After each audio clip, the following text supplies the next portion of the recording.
To only IAS. और हम start करने वाले हैं अपना 6th लेक्चर एंशिएंट हिस्ट्री का, जो कि डील करेगा अर्ली वैदिक एरा और लेटर वैदिक एरा से। सो लेट स्टार्ट करते हैं। सबसे पहले वैदिक एज है क्या। जो हड़प्पा एज डिक्लाइन हुई उसके बाद वैदिक एज स्टार्ट हुई। तो हमें पता है हड़प्पा एज काफ़ी जो थी डेवलप्ड मानी जाती थी, क्योंकि टाउन बिल्डिंग या फिर उनकी जो पॉटरी थी काफ़ी हाईली डेवलप थी। पर उसके बाद कोई कारण थे जिनसे वो बर्बाद हुई, जो हम पिछले वीडियोज़ में कर चुके हैं कवर। उसके बाद हमारा वैदिक एज स्टार्ट हुआ। इसको दो पार्टों में बांटते हैं, अर्ली वैदिक एज और लेटर वैदिक एज। अर्ली वैदिक एज मतलब 1500 BC टू 1000 BC, और लेटर वैदिक एज 1000 BC टू 600 BC। दो एरा, दोनों में क्या डिफरेंस है। एक तो आयरन का रोल इसमें इंपॉर्टेंट डिवीजन को लेके, और थोड़ी इनको लाइफ स्टाइल्स और एक्सटेंशन जितनी दूर तक फैला है वो भी काफ़ी अलग अलग था, जिससे हम इसलिए हम इनको अलग अलग पढ़ते हैं। तो पहली बात कि वैदिक नाम क्यों है, क्योंकि इनकी जो बेसिक हिस्ट्री है वो हमें कहाँ से मिलती है। मेन टेक्स्ट है वो है ऋग्वेद। तो ऋग्वेद से मिलती है, इसलिए मैंने वैदिक काल कहते हैं इस समय को। अब बात है कि वैदिक में क्या खास बात थी इंपॉर्टेंट। एक तो इसकी सारी जो मेन सोर्स ऑफ हिस्ट्री है वो ऋग्वेद है, और माना जाता है कि उसी समय से इनका इंडिया में आना स्टार्ट हुआ या वहाँ से इनकी हिस्ट्री शुरू हुई। ये हड़प्पा के बाद आए थे, और आर्यन थे बेसिकली जो ये लोग थे, जिनको आर्य जैसे वेद में भी ऋग्वेद में भी इसके बारे में जिक्र है। आगे बढ़ते हैं। अर्ली वैदिक एज मतलब पुराना वाला वैदिक पुरातन वैदिक काल। तो इसमें हम देखते हैं, तो सबसे पहला सवाल हमारे लिए आता है कि वैदिक आर्यंस आए कहाँ से। आर्यंस आए तो काफ़ी कॉन्टेंशियस है कि कहाँ कहाँ से हुआ है, सबकी अलग अलग राय हैं। तो हम मेन 5 थ्योरीज है वो देखते हैं। सबसे पहले यूरोपियन थ्योरी, ये जोन्स इसके मेन विचारक हैं, जिन्होंने कहा था कि ये यूरोप से आए थे। ठीक है, यूरोप से। तो इनकी थ्योरी क्या थी, कंपैरेटिव लैंग्वेज। इन्होंने कहा था कि इंडो यूरो इंडियन लैंग्वेज है, लैंग्वेज जो है इंडिया की, वो आर्यंस की लैंग्वेज जो है वो इंडो यूरोपियन है। इंडो यूरोपियन मतलब हम जो भाषा बोलते हैं, जैसे ज्योमेट्री या ज्योमिति, वो सारी मैच करती थी लैटिन या ग्रीक वर्ड से। वो दिखाती है कि असल में इनके शब्द ना वहाँ से आए हैं, तो ये लोग यूरोप से आए थे। तो ये इनकी थ्योरी थी डब्ल्यू जोन्स की। तो कहाँ किस बेसिस पे, कंपैरेटिव लैंग्वेज के बेसिस पे। फिर एक थ्योरी थी सेंट्रल एशियन थ्योरी। इनका कहना था कि जो ये सब कुछ है सेंट्रल एशिया से आया है। तो ये मेन जो सबसे बड़ा प्रोपोनेंट है, कहते हैं सेंट्रल एशियन थ्योरी, इसको मेन माना जाता है, क्योंकि ये मैक्स मुलर जर्मन हिस्टोरियन थे, इनका विचार था। और इन्होंने किसका सहारा लिया, इन्होंने कहा जैन अवस्था जो है ईरान में, वो भी जो लैंग्वेज यूज़ है वो प्रोटो संस्कृत टाइप कहा जाता है उसको। और ये वेद जो है वो उनके बीच में कई चीज़ें एक जैसी हैं। इंद्र का भी नाम या फिर अग्नि का मेंशन दोनों में है, तो इसलिए कहा कि ये लोग सेंट्रल एशिया से आए थे। और इन लोगों का ऐसा मानना है कि उनका कलर भी डिफरेंट था। और तीसरी थ्योरी थी आर्कटिक रीजन थ्योरी। ये लोग आर्कटिक से आए थे, जो बाल गंगाधर तिलक ने दी थी। क्योंकि उनका कहना है कि जब वेद पढ़ते हैं उसमें बात जिक्र है 6 महीने के दिन 6 महीने की रात का, इसका मतलब कि ये लोग आर्कटिक से इंडिया में आए थे। फोर्थ इंपॉर्टेंट थ्योरी है जो कि इंडियन थ्योरी है, जो ब्रह्म ऋषि देश। और कई लोगों ने कहा था कि हाँ इसका नाम ब्रह्म ऋषि देश था पहले, मतलब ब्रह्मा यहीं से आए हैं। तो यहीं बेसिकली इंडिया के ही ये लोग थे, जो बाद में जिनका बारे में हम पढ़ते हैं। और एक पांचवी थ्योरी तिब्बतन थ्योरी, जो स्वामी दयानंद दी थी। उनका कहना था कि वेद का जिक्र है जिसमें कहा गया कि वो तिब्बत सरस्वती नदी के किनारे बसे, क्योंकि वेद में सरस्वती सबसे इंपॉर्टेंट नदी है। तो इसलिए इन्होंने कहा था कि इसका मतलब कि लोग तिब्बत से आए हैं। तो ये 5 बेसिक थ्योरीज हैं, जिसका आपको जैसे मैक्स मुलर वाला इंपॉर्टेंट है ना आपके लिए, और जोन्स वाला इंपॉर्टेंट है, बाकी तो नहीं भी पता होगा तो चलेगा। पर ये 5 थ्योरीज हैं, क्यों है किस लिए पता चल गया, एक इंट्रोडक्शन के। आगे बढ़ते हैं। अगला पॉइंट, अर्ली वैदिक एज। तो अर्ली वैदिक एज मतलब कहाँ कहाँ से आए। देखिए सेंट्रल एशिया वाली मेन थ्योरी, इंडो आर्यंस जो माइग्रेट किए थे, कहाँ से आए थे। ये देखिए असल में हिंदू कुश से आए थे, और यहाँ इस रीजन में ये लोग फैले थे। ये जो रीजन है ये वाला आपका, यहाँ प्राइमरीली ये लोग रहने लग गए थे। तो कहा जाता है क्योंकि इनको वेपन्स काफ़ी अच्छे थे। और इस रीजन को सब सिंधु कहते हैं, मतलब जहाँ 7 वो नदियाँ मिलती है सिंधु की। वैसे भी पंजाब के रीजन के आसपास जहाँ भी 5 नदियाँ ऑलरेडी हमें पता है, वहाँ पे 7 नदियों का जो मिलन स्थल है उसे सब सिंधु कहते हैं। ऋग्वेद इस एरिया को यही कहता है, सब सिंधु। और इसमें गंगा यमुना नदियों का बहुत कम मेंशन है, और सरस्वती प्राइमरी रिवर थी इनकी। ठीक है, अब बात यह है कि यहाँ ही ये क्यों आए, क्योंकि यहाँ पे रिसोर्सेज ज़्यादा बेटर थे। और क्योंकि इनके पास, इनको घोड़ों के बारे में पता था, घोड़े चलाना था, इनके पास रथ थे यानी चैरियट्स थे। तो और वेपन्स काफ़ी अच्छे थे, इसलिए कहा जाता है कि उन्होंने हड़प्पन्स को या तो हरा दिया या मार दिया, जो भी यहाँ पे ट्राइब्स थे आपस में उनको हरा के, और जंगल को साफ करके ये लोग यहाँ बस गए। तो अब इनके बारे में बेसिक हमें पता होना चाहिए अर्ली वैदिक एज में क्या है। ज़्यादा डिटेल में करेंगे, एंशिएंट से क्वेश्चन आ नहीं रहे, बेसिक अंडरस्टैंडिंग है, ज़्यादा फोकस की बात नहीं। कुछ पॉइंट है जो इंपॉर्टेंट है, जो वर्ड्स हैं आपको कहने से। जैसे आर्यन ट्राइब्स को पहले क्या कहते थे, जन, जहाँ से जनपद आता है। ठीक है, जनपद मतलब जहाँ जन रहते हैं, तो जन हो गया। जन मतलब लोग, जैसे आज के टाइम में भी कुछ कुछ वैसा ही है। अब देखिए सोशल यूनिट्स है, विस, संघ, गण, व्रत, ये सारे कुछ इंपॉर्टेंट टर्म्स हैं जो आपको याद होने चाहिए क्या है। फिर आगे आता है कि ये वेव्स में आए, पहली वेव्स आई थी जिन जो दासा दयासु वगैरह और उन सब के बीच में आपसी झगड़े भी हुए थे, और कई लड़ाइयाँ लड़ी थी, तब जाके इनका जो था राज स्टैब्लिश हुआ था। तो ऋग्वेद बात करता है संभरा की हार की। संभरा मतलब संभरा को दिवोदासा हराता है। दिवोदासा भारत क्लान का था, भरत वंश का था। तो भरत वंश जहाँ से इसका नाम भारत इंडिया का आता है, इसका फेमस राजा था देवदास और एक महान राजा था भारत, खुद भी वो राजा था। दो इंपॉर्टेंट इनके ट्राइबल चीफ्स या किंग जिसे कह सकते हैं वो थे, जिन्होंने संभारा को हराया था और ट्राइबल यहाँ पर सुप्रीमेसी स्टैब्लिश की थी, ओ सॉरी वैदिक आर्यन सुप्रीमेसी स्टैब्लिश की थी। दास्यूस, दो चार टर्म्स है जिन इंपॉर्टेंट है, जन, दास्यूस दास और सबसिंधु, इन सब का क्या बेसिक मीनिंग है पता है। जैसे दास्यूस, दास्यूस क्या है, ये ओरिजिनल जो इंडिया के थे उनको ऋग्वेद में दास्यु कहा गया है। और आर्यन चीफ जो थे उन्होंने इन सबको हराया था, और जिस आर्यन चीफ ने इन सबको हराया था उसे कहते हैं त्रसदस्यु, मतलब जिसने इन सबको हरा दिया। और जो चीफ था वो दास के प्रति थोड़ा सॉफ्ट था, दासों के प्रति, और दास्युस के प्रति थोड़ा ज़्यादा हॉस्टाइल था। तो दास्यु हत्या का काफ़ी जिक्र होता है ऋग्वेद में कि दास्यु को मारा गया है, इस तरह की बातें। पर दास के प्रति, दास के प्रति काफ़ी नर्म व्यवहार रखते थे ये जो आर्यन आए थे, जिसने सबको ऐसे कहना है त्रसदास्यु। और दिवोदास जो मेन रूलर था भारत क्लान का, जिसने सांबर बनाया था, मेंशन है ऋग्वेदा में। तो देखिए मैंने बेसिक पॉइंट्स एनसीईआरटी से पिक किया और कहीं से नहीं एक्स्ट्रा बाहर से। जो चीफ था वो दासों के प्रति सॉफ्ट था और के प्रति थोड़ा सख्त था, और दासों को अक्सर मारा गया। इनमें बेसिकली कहा जाता है कि इंद्र पे बहुत फोकस है, कि इंद्र की वजह से इनका साम्राज्य बहुत फैला। इंद्र का मतलब होता है पुरंदर का जिक्र है। पुरंदर मतलब जो ब्रेकर ऑफ द फोर्ट, जो दुर्गों को तोड़ता है, यानी जो किलों को तोड़े उसे कहते हैं पुरंदर। तो इंद्र बहुत इंपॉर्टेंट है, सरस्वती बहुत इंपॉर्टेंट है, दास्यूस क्या है, दासास क्या है, आपको त्रस दास्य क्या है, ये सारी चीज़ें आपको पता होनी चाहिए।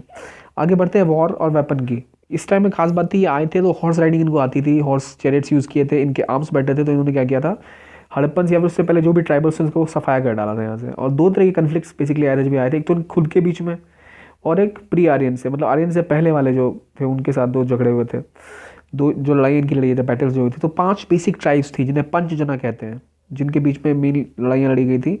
भरतास एंड त्रिस्तु वो मेन रूलिंग आर्यन क्लैंस थे, मतलब ये दो वो क्लान थे जो रूल करते थे, भरत और त्रिस्तु। इनको वशिष्ठ जो है इसने इनका सपोर्ट मिलता था। वशिष्ठ यहाँ प्रीस्ट थे, मतलब पंडित, पुरोहित भी जिसे कहते हैं। तो सबसे इम्पोर्टेंट यहाँ पे क्या होते थे, ये पुरोहित होते थे और ये रूलर्स होते थे। तो भरत और त्रिस्तु दो बहुत ही महत्वपूर्ण है। ये भी कहा जाता है कि विश्वामित्र को हटा के उन्होंने शायद वशिष्ठ को डाला था, तो बाद में उन्होंने एक युद्ध कराया था जो 10 लड़ाइयों का युद्ध होता है। तो भरत रूलिंग क्लास को 10 राजाओं ने विरोध किया था, ठीक है।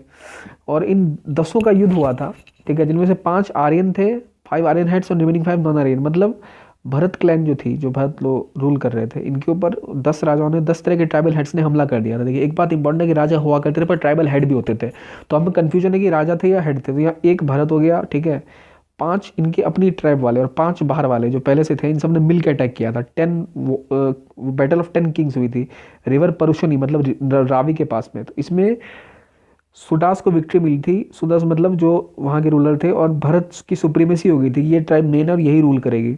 पर इन्होंने क्या किया था फिर, पुरूज के साथ मिलके अपना एक पुरूज के साथ मिल गए थे लोग, मतलब हालांकि पुरु भी इनसे लड़े थे, पर पुरु से मिलके लोगों ने, भरत जो थे और पुरुवंशी जो थे, उन्होंने मिल के अपना साम्राज्य बनाया, जिसे जिनका नाम कुरु पड़ा, ठीक है। फिर पांचाल जो लोग थे, वो पंचाल इन कुरुज ने फिर पंचाल के साथ अच्छे संबंध अपने अच्छे किए, और पूरा इनका राज्य जो था अपर गंगेटिक बेसिन पे था, जो कि लेटर वैदिक पीरियड में बहुत थोड़ा सा कॉम्प्लिकेटेड है। कॉम्प्लिकेटेड इसलिए, देखिए बैटल ऑफ 10 किंग्स हुआ, एक तरफ भरत क्लान थी जिसने 10 को हराया, ठीक है, 10 रूलर्स को हराया, जिसमें 5 आर्यन हेड थे और 5 नॉन आर्यन लोग राजा थे। तो इसके बाद क्या हुआ कि जो लोग हारे हुए थे उनमें एक कुरु वंश भी थी, कुरु ट्राइब थी।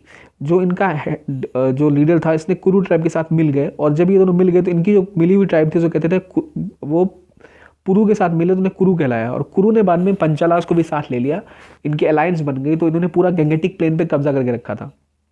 तो देखिए अगर सिंपली समझना है, कुरु मतलब कुरुवंशी, महाभारत में जिक्र होता है, दुर्योधन वगैरह को कुरुवंशी कहते हैं। तो कुरु मतलब भरत और प्लस पुरु, इन लोगों की जो साठगांठ थे। और पंचाल मतलब, पांचाल वैसे एक राजा का भी नाम है, पांचाल मतलब अफगानिस्तान का रीजन।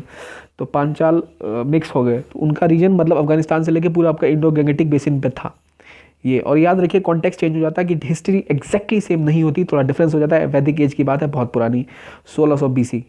आगे बढ़ते हैं, अर्ली वैदिक एज की इकोनॉमी के बारे में पढ़ते हैं। इकोनॉमी क्या, कारपेंटर थे, काफ़ी चैरियट में रथ बनाने वाले थे, वीवर्स थे, बुनकर थे, लेदर का काम होता था, पॉटर थे, मेटल मेकिंग की जाती थी। कॉपर ब्रॉन्ज का इनको पता था, बहुत बेहतरीन मेटल मेकर नहीं थे ये जैसे हड़प्पन्स थे, पर इनको आता था। ये कभी गांव में रहते थे, रूरल इकोनॉमी थी, कई शहर नहीं है, कभी कहीं भी शहर वगैरह नहीं बसे थे।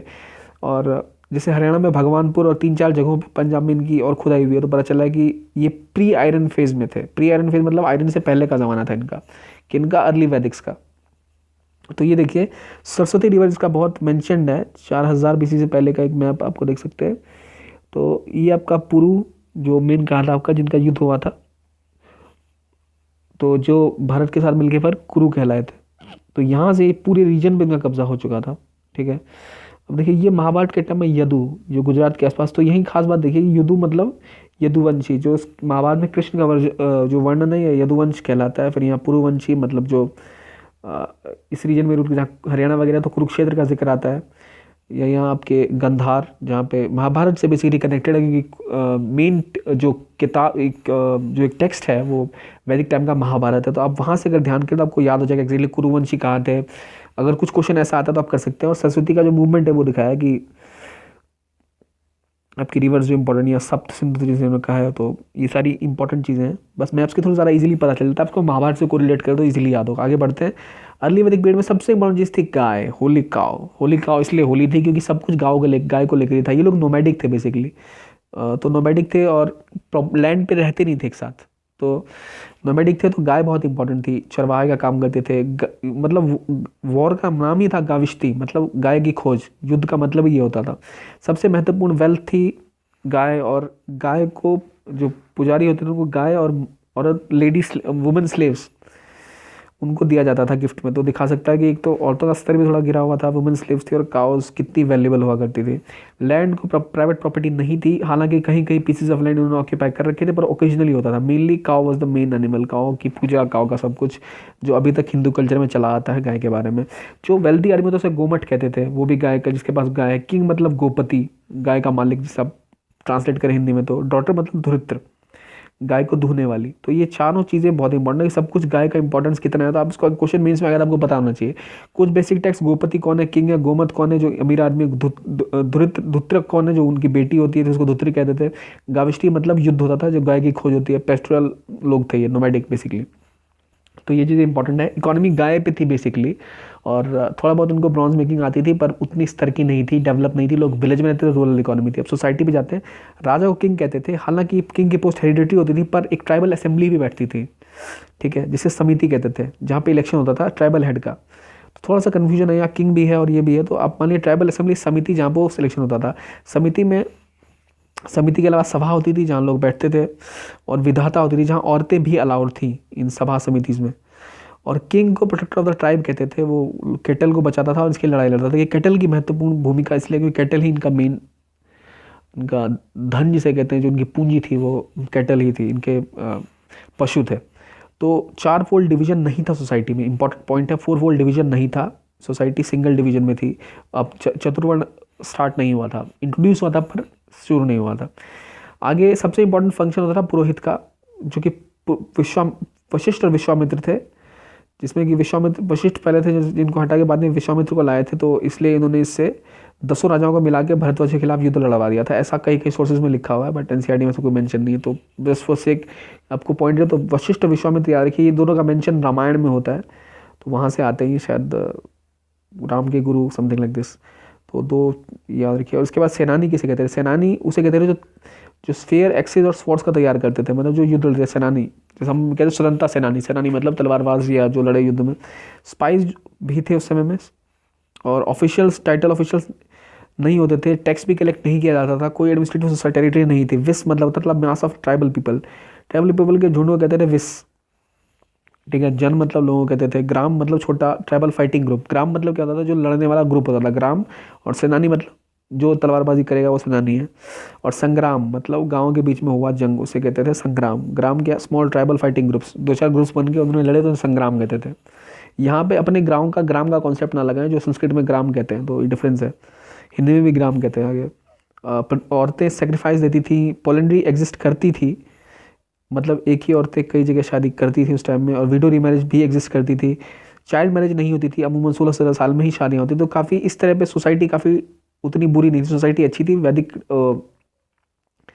टाइम में भी, और जो हमने देखा था हड़प्पा के टाइम में, तब भी औरतों का सलूक के साथ अच्छा सलूक होता था, चतुर्वर्ण सोसाइटी नहीं थी, पर लेटर पीरियड में सब आ गया था। अब अर्ली वैदिक पीरियड में एक और इंपॉर्टेंट पॉइंट है कि इनके कपड़े क्या होते थे, इनमें 3 होते हैं, नवी, वस और अधिवास। अधिवास मतलब पगड़ी टाइप से कुछ होता था, निवी मतलब लाइन क्लॉथ, मतलब जो लोअर बॉडी पार्ट में पहनते थे। तो ये आपके 2-3 चीज़ें हैं जो इंपॉर्टेंट थी। हेडवेश, उशनीश कहते थे इसको, जो कि पगड़ी की तरह होता था, उशनीश। Only grain mention in Rigveda was यव।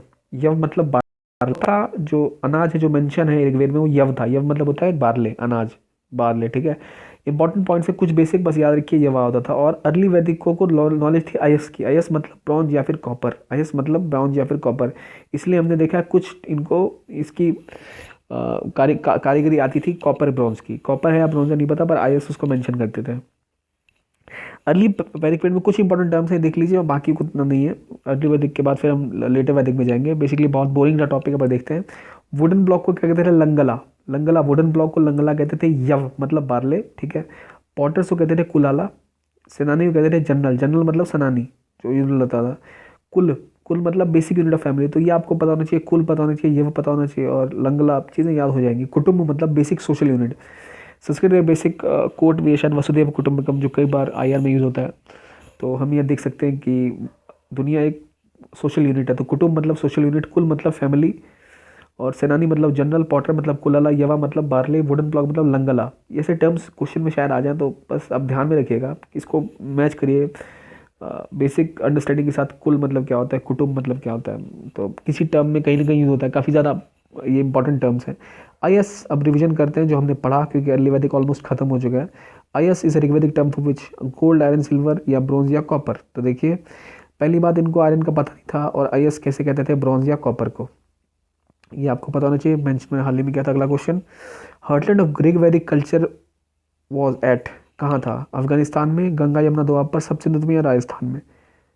तो अब बताइए इसका कहाँ था, इसका था सब सिंधुत्व में। सब सिंधुत्व में मतलब वो जो पंजाब और ऑस्ट्रेलिया के इधर का रीजन है। गंगा यमुना दोआब में ये लोग बाद में शिफ्ट हुए थे, इनिशियली नहीं। हालांकि अफगानिस्तान में पंचाल था, पर हार्टलैंड मतलब जो मेन था कोर, वो सब सिंधु रीजन में था। यहाँ भी थे ये, बाद में यहाँ लेटर वेडिंग में इस रीजन में घुसे थे ये, गंगा यमुना दोआब में। और राजस्थान में इससे पहले वाली कॉपर एज के लोग थे, ये नहीं थे वहाँ। आगे बढ़ते हैं। What is the meaning of term विस। मैंने विस मतलब बताया था आपको, होता विस मतलब होता है ट्राइबल पीपल, ठीक है। और असेंबली आपको क्या होता था, सभा या समिति, समिति होती थी, ठीक है। विलेज, और फिर आपका फोर्ट, दुर्ग। तो पुरंदर मतलब इंद्र, इंद्र मतलब जो फोर्ट्स को तोड़े। ये सारी चीज़ें इंपॉर्टेंट है। तो मैं आपको हमेशा फोकस करता हूँ, अगर आपको लग रहा है कि ऑप्शन इंपॉर्टेंट है, तो ऑप्शन सारे पता होने चाहिए, अदरवाइज आपके लिए फ़ायदा नहीं होगा रिवीजन करने का। नेक्स्ट देखते हैं, अब हम लेटर वैदिक पीरियड में आते हैं। लेटर वैदिक पीरियड मतलब आपका 600 बीसी के आसपास स्टार्ट होता है, 1000 से 600 बीसी में। ये लोग फिर जो सब सिंधु रीजन था अफगानिस्तान का, वहाँ से आगे की तरफ मूव करने लग गए। अपर इंडिया का जो पोर्शन था, वहाँ से ये लोग नीचे की तरफ मूव करने लग गए, जहाँ पर आपकी गंगा वगैरह बहती थी, गंगा यमुना दोआब, जहाँ पे फर्टाइल रीजन था। क्यों? क्योंकि इन्हें आयरन का पता लग गया। तो इसके आयरन के उन्होंने वेपन्स बनाए जो ज़्यादा कटीले थे। तो उन्होंने पहले रथ वगैरह थे, हॉर्स ड्रॉन चैरियट्स थे, तो उन्होंने क्या किया, जंगल क्लियर करने शुरू किया और अपना साम्राज्य फैलाना नीचे की तरफ स्टार्ट किया। और ये देखिए, यहाँ से ये लोग पांचाल वगैरह थे, यहाँ इस रीजन से ये लोग नीचे की तरफ आने स्टार्ट हुए। रीजन लेटर वैदिक पीरियड का यहाँ से लेकर यहाँ तक फैला हुआ था, ठीक है। तो हालांकि यहाँ पंचाल यहाँ मेंशन है, कहीं कहीं इधर भी पाया गया। तो I think we'll go with this, क्योंकि एनसीईआरटी का है ये। तो पंचाल आप इसको ले सकते हैं, पर कहीं कहीं यहाँ भी मेंशन किया गया अफगानिस्तान के रीजन को। लेटर वैदिक पीरियड आपका देखिए नीचे की तरफ आए है, कोसाला विदेह, और फिर यहाँ मगध अंपायर बनी, और बाद में मौर्यन अंपायर बनी। तो बताता है कितना इंपॉर्टेंट था ये टाइम, इस टाइम को लेके। अगला पॉइंट आता है वैदिक एज। तो वैदिक एज में क्या खासियत थी, वैदिक एज जो लेटर वैदिक एज थी, इसमें एग्रीकल्चर आ चुका था मेन लाइवलीहुड, और ये रीजन काफ़ी फर्टाइल है। यूपी बिहार बंगाल का, बंगाल में तो नहीं गए थे, यूपी बिहार का रीजन काफ़ी फर्टाइल था, पंजाब का रीजन, इसलिए ये लोग गंगा नदी दोआब में गए थे। सबको पता ब्रह्मणा, जो एक टेक्सास में डीपली बात होती है कि इनकी खेती के तरीके क्या होते हैं। इन्होंने प्लॉग बना लिया था, मतलब हल लकड़ी का। यहाँ पे किंग्स और प्रिंसेस भी आपका मैनुअल लेबर करते थे, मतलब मैनुअल लेबर करते थे। और बाद में इन्होंने हायर वर्णास को करना मना था, ठीक है, ये बात। बाद में इन्होंने ऊपर वाले वर्ण के लोगों ने करना मना कर दिया। लेटर वर्ण मतलब चतुर्वर्ण सोसाइटी, 4 सिस्टम आ गया था। और rice and wheat became chief crops, rice और वीट चीफ क्रॉप्स बन गई थी। राइस का रिकमेंड किया था रिचुअल्स में, पर वीट का नहीं। देखिए, हमें पता था पहले बारले जो इनका मेन था, ठीक है, बाद में राइस और वीट भी यूज़ होने लगी, और राइस को रिचुअल्स में यूज़ करते थे जो आज भी यूज़ होता है, और वीट को नहीं होता था। लेंटिस मतलब दालें भी उपजने लग गई। बेसिकली देखिए, आयरन ढूंढा तो आयरन लेके जंगल साफ करते करते नीचे पहुंच गए। जहाँ इन्होंने खेती स्टार्ट की, स्टैब्लिश होने लग गए, चीज़ें उपजनी स्टार्ट हो गई, तो उनकी इकॉनमी थोड़ी इंप्रूव हो गई। पर ये वुडन प्लॉग का यूज़ करते थे, मतलब हल इनका लकड़ी का हुआ करता था, इससे प्रोडक्शन ज़्यादा नहीं होता था, ये एक प्रॉब्लम थी। इस वजह से जो आयरन एज 1000 BC के आसपास आई थी, जो लेटर वैदिक लोगों को पता थी, आयरन वेपन्स थे, इन्होंने गंगा एनिमीज़ को हराया और फॉरेस्ट क्लियर किए, और वेस्टर्न यूपी से लेकर विदेह नॉर्थ बिहार तक फैल गए, जो कि पहले नॉर्दर्न वेस्टर्न रीजन में ही थे, बाद में नीचे भी आ गए ये। और इसे श्याम कहते थे, किसे, आयरन को श्याम, या फिर कृष्ण अयस। कृष्ण अयस मतलब काला अयस, अयस मतलब आपको ब्रॉन्ज या कॉपर होता था, कृष्ण अयस, कृष्ण मतलब होता है काला, तो कृष्ण अयस या फिर स्वयं, दो चीज़ें जो आयरन को मेंशन करती है लेटर वैदिक टेक्स्ट में। आगे बढ़ते हैं, लेटर वैदिक टेक्स्ट में आपको उपनिषद वगैरह बेसिकली लेटर वैदिक टेक्स्ट में आता है। आई थिंक यजुर्वेद भी शायद लेटर वैदिक टेक्स्ट में गिना जाएगा, तो डाउट है, नेक्स्ट वीडियो में क्लैरिफाई कर देंगे कौन सा टेक्स्ट कहाँ है, वो सारा कवर अगले में करेंगे। अब देखिए, लेटर वैदिक में इकोनॉमी जो थी वो आगे की तरफ इनकी मूव कर गई, जो प्राइमरी मिल, क्यों मूव की, क्योंकि यहाँ पे स्मिथ्स थोड़ा आ गए, इन्होंने बढ़िया तरीके से काम करना सीखा, वीविंग भी सीखी। अभी तक ये हड़प्पन लेवल पे नहीं गए, पर ठीक है, रिमेंबर दिस, लेदर वर्क किया, पॉटरी किया, कार्पेंट्री जो बेसिकली करते थे, बाद में और ठीक कर ली। वीविंग मेनली औरतें ही करती थी। 4 टाइप की पॉटरी होती थी, ये थोड़ा इंपॉर्टेंट है, black redware, black slipware, PGW and redware. तो ये 4 तरह की पॉटरी होती थी। मड ब्रिक हाउसेज ही रहते थे, अभी तक उन्होंने पक्की ईंटों के घर वाले नहीं सीखे थे। बर्न ब्रिक्स जो हड़प्पन्स करते थे। नगर जो इनके होते थे प्रोटो सिटी थे, प्रोटो सिटी मतलब आधे अर्बन है आधे रूरल है, जिसका एग्जाम्पल हस्तिनापुर है। वुडन ब्लॉक्स यूज की वजह से प्रोडक्टिविटी कम थी, तो ज़्यादा लोगों में शहर इतना उत्पादन नहीं हो पाता था कि वो उसका उपयोग कर पाए व्यापार के लिए, इस वजह से डेवलपमेंट बहुत कम हुई। वुडन ब्लॉक्स एक रीज़न है, हालांकि इसका यूज़ उन्होंने आयरन का क्यों नहीं किया पता नहीं, वेपन्स बनाए, तो इस वजह से इनकी सोसाइटी डेवलप नहीं हो पाया आयरन्स की, तो इसलिए बाद में इनका सोसाइटी डिके कर गया, ओवर पॉपुलेशन जो भी रीज़न रहा हो, और बाद में तो ये बेसिक रीजन था लेटर वैदिक एज का जो था। अब देखिए सोशल डिके क्या स्टार्ट हुआ था इनमें, कि इन्होंने क्या किया था कि चतुर्वर्ण सोसाइटी आ चुकी थी, रिप्रेजेंटेशन इंस्टीट्यूशन जो थे, जैसे समिति या सभा थी या विधाता था, तो ये सारे डिसअपियर होने लग गए, औरतों को जाना मना होने लग गया, सभा समिति का नेचर चेंज हो गया।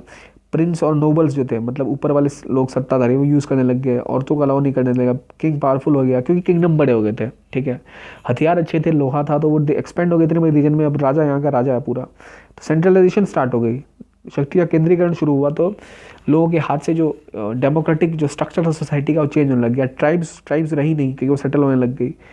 अब एक डोमिनेंट ट्राइब के नाम पर राजा यूज़ करता था, और किंगडम का नाम होने लग गया पंचाल, राष्ट्र टेरिटरी होती है। इसी टाइम में राष्ट्र का मेंशन होता है टेक्स्ट में, ठीक है। तो ये सारी बेसिक चीज़ें जो हुई थी सोसाइटी में, जिससे इनका डिके स्टार्ट हुआ, सोशल डिके, तो ये चीज़ें इंपॉर्टेंट हैं। क्योंकि फिर यहाँ देखिए 4 इंपॉर्टेंट जो छूट गई थी, हम देखते हैं कि जब कोई राजा बनता था तो 4 यज्ञ थे जो इंपॉर्टेंट है। राजसूय यज्ञ जो सुप्रीम पावर दिखाता था, जब कोई जीत के आता था तो उसका राजसूय यज्ञ होता था, मतलब कि ये सुप्रीम पावर है। अब अश्वमेध यज्ञ मतलब जिस अश्व में घोड़ा दिया जाता था दौड़ने के लिए, वो घोड़ा जहाँ जहाँ से दौड़ गया वो एरिया से कब्जे में आ गया, मतलब वहाँ का राजा सामने राजा के सामने एक घोड़ा जैसे अगर चला, ठीक है, तो जहाँ जहाँ वो घोड़ा गया, इसका मतलब है वहाँ के राजा ने उस राजा का जिसका वो घोड़ा है उसके अधीन होना स्वीकार कर लिया, मतलब वो घोड़े वाला राजा के से वो लो हैं, उसे अश्वमेध यज्ञ कहते थे। जब कोरोनेशन होता था तो राजसूय यज्ञ होता था, राजसूय मतलब आप राज्याभिषेक भी कह सकते हैं इसे। उसके बाद वाजपेयी यज्ञ होता था, जहाँ पर रॉयल चैरिट्स और उनके बीच में रथ की रेस लगाई जाती है, वाजपेयी। और एक होता है संघृति, जहाँ पे संघृति मतलब ऑफिसर्स कलेक्टिंग टैक्सेस एंड ट्राइब्यूट्स। तो ये एक टर्म बेसिकली बस याद करिए, संघृति क्या है, जो टैक्स कलेक्ट करते थे उन ऑफिसर्स को कहते थे। बेसिकली 3 इंपॉर्टेंट यज्ञ है, राजसूय यज्ञ, अश्वमेध यज्ञ और वाजपेयी यज्ञ, आपको याद होने चाहिए। इसके बाद एक है किंग की मेंटेन नहीं करते थे स्टैंडिंग आर्मी, ट्राइब्स होते थे, उनको बुलाते थे युद्ध के टाइम में। तो किंगडम बड़ा है पर आर्मी स्टैंडिंग आर्मी नहीं है, तो वो एक वीकनेस होती थी किंग की। तो सोसाइटी भी डिके में थी, तो इस वजह से ये लोग ज़्यादा डेवलप कर नहीं पाए। एक एग्रीकल्चर भी ज़्यादा इंपॉर्टेंट था नहीं, ट्रेड भी ज़्यादा करते नहीं थे लोग। तो king with his people before war, ये युद्ध से पहले अपने लोगों के साथ खाना खाते थे। वन सिस्टम फंक्शनल हो चुका था लेटर वैदिक पीरियड में। टॉप 3 वर्ना को आप थ्रेड सेरेमनी जिसे जनऊ या कहते हैं वो परमिट मिल गया था, पर शूद्र को नहीं। तो यहीं से डिवीजन सोसाइटी का स्टार्ट हुआ था। पैट्रियार्कल सोसाइटी स्टार्ट हो गई थी, औरतों को इन्फीरियर माना जाने लग गया और सबऑर्डिनेट माना जाएगा, मतलब तबाही यहाँ से औरतों की स्टार्ट हो गई थी, जो हमारे कल्चरली अभी तक चली आ रही है, जो लेटर पीरियड में और बढ़ती ही चली गई। तो यहाँ से लेटर पीरियड से जो सोसाइटी में डिके स्टार्ट हुआ था, जो हमने देखा, जो बेसिकली आगे हिस्ट्री में और कवर करेंगे। तो ये इंपॉर्टेंट पॉइंट्स है। विस क्या है, विस मतलब उसके लोग, पीपल, जन क्या है, आयस क्या है, कृष्ण आयस क्या है, अश्वमेध यज्ञ क्या है, चीज़ें टॉपिक आपको याद होना चाहिए। गोत्रा एक्सोजिमी स्टार्ट हो गई थी। गोत्रा एक्सोजिमी मतलब एक गोत्र के लोग, जैसे दो गोत्र हैं, जैसे ए गोत्र है और सी गोत्र है, तो एक गोत्र के लोग आपस में शादियां नहीं करेंगे, ठीक है। एक्सोजेमी थी। एंडोजेमी मतलब एक ही गोत्र में होती है, और ये ए वाले सी से करेंगे, सी वाले ए से करेंगे। तब गोत्र कॉन्सेप्ट आया, एक्सोजेमी शुरू हो गई, इंस्टीट्यूशन ऑफ गोत्र आया, चतुर्वंश सोसाइटी स्टार्ट हुई, ब्रह्मचर्य, गृहस्थ, वानप्रस्थ, संन्यास, ये चारों भी स्टार्ट हो गया, चतुर्वर्ण सिस्टम भी स्टार्ट हो गया, चतुर्वर्ण आश्रम सिस्टम स्टार्ट हो गया, जो बाद में बहुत एक हिंदू कल्चर का इंपॉर्टेंट एस्पेक्ट माना जाता है। बाद के पीरियड में इन तीनों का मेंशन है, लेटर वेडिक पीरियड में चौथे का नहीं है, मतलब संन्यास के बारे में उतनी बातें नहीं की, क्योंकि संन्यास बेसिक जो और ज़्यादा एम्फेसिस आया बुद्धिज्म जैनिज्म के बाद संन्यास को लेकर। हालांकि स्टार्ट हो चुका था पर ज़्यादा फोकस उस टाइम में आया, टेक्स्ट में पहले ज़्यादा मेंशन नहीं है संन्यास के बारे में। नए नए भगवान आए, पहले इंद्र, अग्नि, वरुण और जो जंगल वाले महादेव होते, पर यहाँ ब्रह्मा को मेन गॉड माना, Brahma was the greatest God, वो शुरू हुआ कॉन्सेप्ट। और आइडोलिट्री स्टार्ट हुई, मतलब मूर्ति पूजा स्टार्ट हुई, अलग अलग वर्ण के अलग अलग भगवान होने पैदा होने लग गए। तो ये सब स्टार्ट हुआ लेटर वैदिक एज में। और प्रेयर्स कम इंपॉर्टेंट होने लगी और एनिमल सेक्रीफाइस ज़्यादा इंपॉर्टेंट होने लग गया। पहले प्रेयर्स इंपॉर्टेंट होती थी, फिर रिचुअल्स इंपॉर्टेंट होने लग गए कि भाई क्या करें, यज्ञ होना, ये सब चीज़ें, जिससे आडंबर शुरू होना स्टार्ट हुआ इस सोसाइटी में। सोसाइटी डीके होने लग गई थी, लैंड को सेक्रीफाइसल फी की तरह यूज़ होने लग गए बाद में। पहले तो पता ही आपको, गायें और वुमेन स्लेव्स दी जाती थी, बाद में इनको लैंड भी देने लग गए प्रीस्ट को। 600 बीसी के आसपास विदेह पंचाल में स्ट्रॉन्ग रिएक्शन हुए थे प्रिस्टली डोमिनेशन के खिलाफ। तो वो पुरोहितों का कब्जा हो चुका था सोसाइटी के ऊपर, क्योंकि सब कुछ रिचुअल बढ़ गया तो उनका कब्जा बढ़ गया। तो इन दो राज्यों में विद्रोह टाइप से हुआ था, ये इंपॉर्टेंट पॉइंट है, तो मिस छोड़ भी सकते हैं आप। उपनिषद इसी टाइम में कंपाइल हुई पीरियड में, जिसमें रिचुअल्स को काफ़ी क्रिटिसाइज किया गया है और राइट बिलीफ और नॉलेज पर फोकस किया गया है। दिखाता है कि सोसाइटी डेवलप होती है तो आपका टेक्स्ट कितना महत्वपूर्ण होता है, लिटरेचर कितना एक असली हथियार है इन सब चीज़ों को कंट्रोल करने के। तो हमें याद रखना चाहिए कि मीन्स में ऐसी चीज़ें लिखी जाए कि वैदिक टाइम में भी उपनिषद ने इन सब चीज़ों का विरोध किया था, कि इसके खिलाफ लिखा हुआ है। तो वो दिखाता है कि सोसाइटी कितनी आर्गुमेंटेटिव। तो इंडिया इज़ आर्गुमेंटेटिव सोसाइटी, हर जगह आपको मिलता है, कुछ एक पॉइंट सब पे थोपा नहीं जाए। यूटिलिटेरियन इंडिया में कभी यूनिटेरियन नहीं रहा है विचारधारा, प्लूरैलिटी रही है सोसाइटी की। तो इसलिए वैदिक पीरियड में भी ये देखने को मिलता है। ये सारे पॉइंट्स आप लिखें तो आप यूज़ कर सकते हैं बाद में, महाभारत से काफ़ी कुछ ड्रॉ कर सकते हैं इस विषय में। ब्रह्म सुप्रीम कोर्ट बन के आए, एम्फोसिस ऑन चेंजलेसनेस पे फोकस होने लग गया। ब्राह्मण क्षत्रिय का ब्राह्मण्स का सपोर्ट होने के बावजूद क्षत्रिय जो थे वो स्टैब्लिश नहीं कर पाए स्टेट सिस्टम। स्टेट सिस्टम मतलब क्या होता है? स्टेट सिस्टम जैसे नॉर्मल किंगडम बनना, जो बाद में मौर्य एम्पायर या फिर उस टाइम में जनपद सिस्टम जब आया तब शुरू हुआ।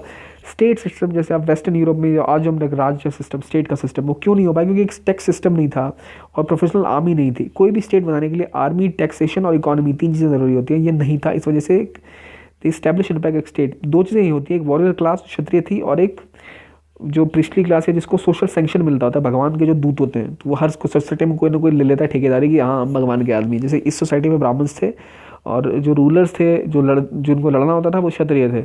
ये दोनों थे साथ, फिर भी यहाँ पे सोसाइटी, मतलब जैसे क्लर्जी, चर्च और किंग दोनों वेस्ट में थे तो उन्होंने कंट्रोल किया था। पर हमारी इस सोसाइटी में नहीं हो पाया, क्यों? क्योंकि टैक्सेशन सिस्टम नहीं था, इकोनॉमी डेवलप नहीं थी और रेगुलर आर्मी नहीं थी, ट्राइबल चीफ्स थे। इस वजह से स्टेट सिस्टम नहीं बन पाया, एग्रीकल्चर भी नहीं था और ज़्यादा टैक्स ट्रिब्यूट्स की जगह बच ही नहीं पाती थी। इसलिए ये इश्यूज़ थे यहाँ के सोशल सिस्टम में।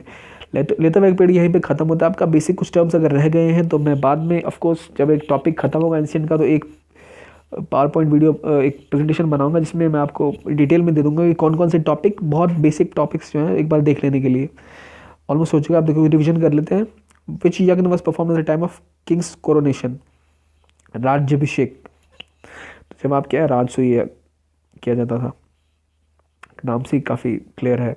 अश्वमेध में क्या होता था, वाजपेयी में क्या होता था, ये आपको पता होना चाहिए। मैं रिपीट नहीं करूँगा, ऑप्शन सारे कर कीजिए, या फिर पुरुष मेल, मैंने शायद इसको मेंशन नहीं किया, ये आप सर्च करिए, होमवर्क है आपका।